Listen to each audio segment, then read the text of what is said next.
Assalamualaikum warahmatullahi wabarakatuh. Ya, hari ini kita akan coba membahas lanjutan materi tentang surat resmi dan surat pribadi. Kemarin kita sudah pernah membahas tentang struktur dan kaidah kebahasaan surat resmi dan surat pribadi. Kali ini kita akan membahas tentang kesalahan-kesalahan dalam menulis surat. Kira-kira apa aja sih kesalahan yang sering terjadi ketika kita menulis surat? Ya, silakan disimak.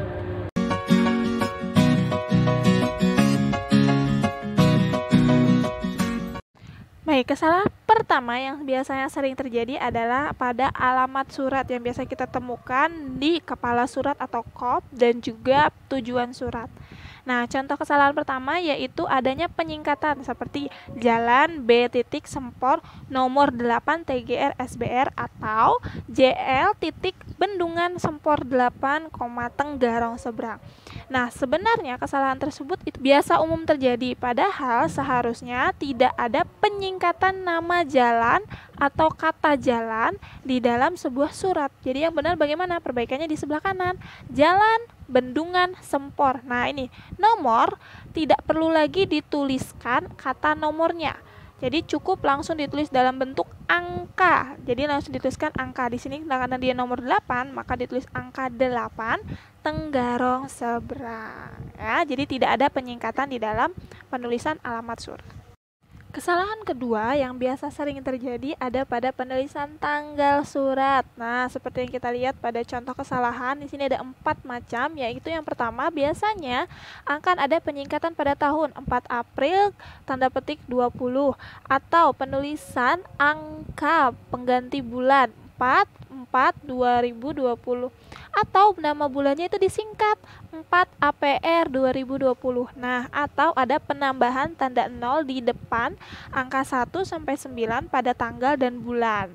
Ya, seperti contoh yang terakhir 04/04/2020. Nah, semua itu adalah penulisan pada penanggalan surat yang salah.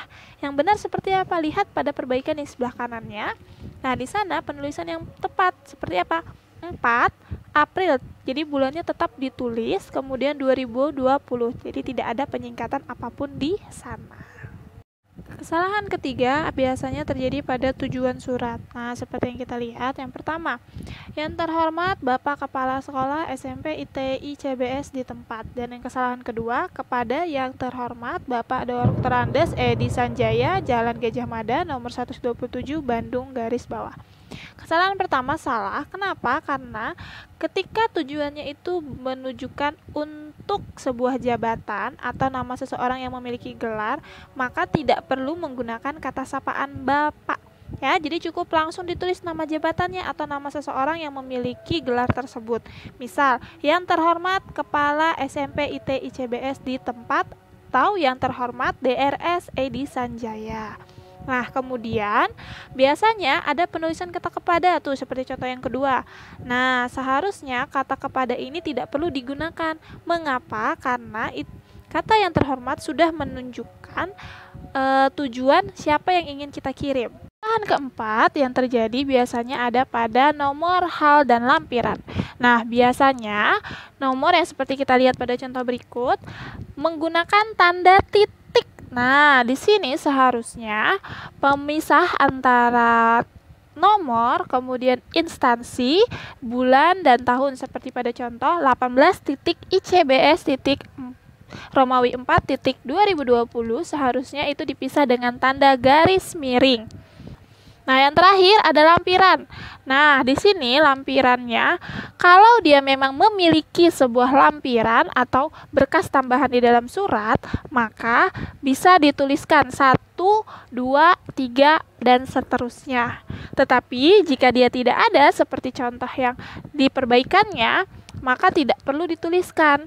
Kesalahan terakhir yaitu kesalahan pada salam pembuka dan salam penutup. Nah, contoh yang kita gunakan adalah contoh yang umum. Dengan hormat itu salam pembuka dan hormat saya adalah salam penutupnya. Nah, biasanya dituliskan dalam bentuk seperti yang dicontohkan di kesalahan, contoh pertama dan contoh kedua. dengan hormat menggunakan tanda titik dan juga huruf kapital. Kemudian yang kedua, hormat sayanya pun juga sama.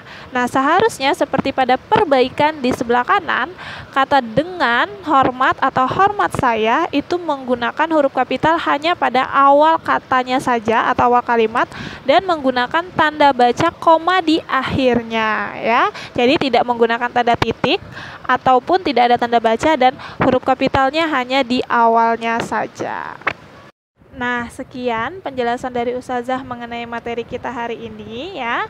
Jangan lupa untuk mengerjakan soal setelah ini. Tetap di rumah, stay healthy, jaga kesehatannya. Jangan lupa untuk mencuci tangan sebelum dan sesudah melakukan sesuatu. Ustazah akhiri, Assalamualaikum warahmatullahi wabarakatuh.